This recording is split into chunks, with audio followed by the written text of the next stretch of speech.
नमस्कार. किरण home creation मध्ये आपले स्वागत. मी सौ किरण इंदापवार. आजच्या व्हिडिओमध्ये हँड एम्ब्रॉयडरी म्हणजेच हातभरात कामाचे टाके कसे विणायचे याबद्दल सांगते आहे. हँड एम्ब्रॉयडरी करता लागणारे साहित्य बघू.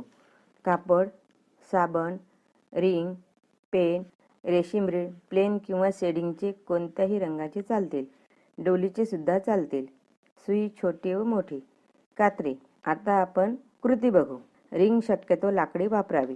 रिंगचे दोन भाग असतात, एक प्लेन रिंग व दुसरी स्क्रूची रिंग. प्लेन रिंग कापडाखाली ठेवावी, मध्ये कापड ठेवून स्क्रूची रिंग त्यावर ठेवून फिट करावी. नंतर स्क्रूने घट्ट करून कापड ओढून टाईट करावे, म्हणजे विणकाम व्यवस्थित येते.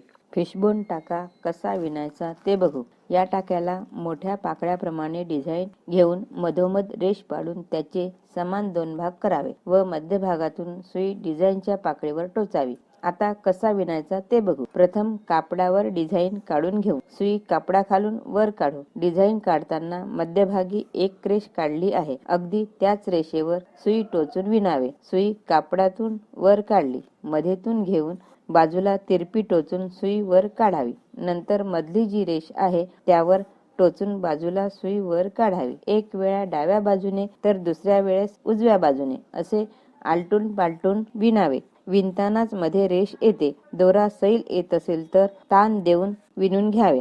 कापडाचे अगदी एक एक सूत सोडून करावे. विणताना तिरपे यायला हवे, म्हणजे थोडे अंतर जास्ती घेतले तरी चालेल. मध्ये जी रेष पाडली त्यावरून सुई टोचून विणावी. दिसायला फिशबोन टाका आकर्षक दिसतो. विणताना दोरा दुहेरी घ्यावा. जर दोरा अपुरा पडत असेल तर तिथे संपला तिथूनच सुरुवात करावी. नवीन दोरा लावताना गाठ येणार नाही याची काळजी घ्यावी. विणकामामध्ये मागच्या बाजूला जास्ती गाठी पडू देऊ नये. विणकामामध्ये कमी अंतर असते तिथे पानाचा भाग आकारानुसार घेऊन विणावे. हा आपला फिशबोन टाका तयार झाला. जर व्हिडिओ आवडला असेल तर लाईक व शेअर करा. तुम्हाला काही सुचवायचे असेल तर कमेंट करा. तुम्ही या चॅनलवर नवीन असाल तर सबस्क्राईब करा व बेल आयकॉन प्रेस करायला विसरू नका.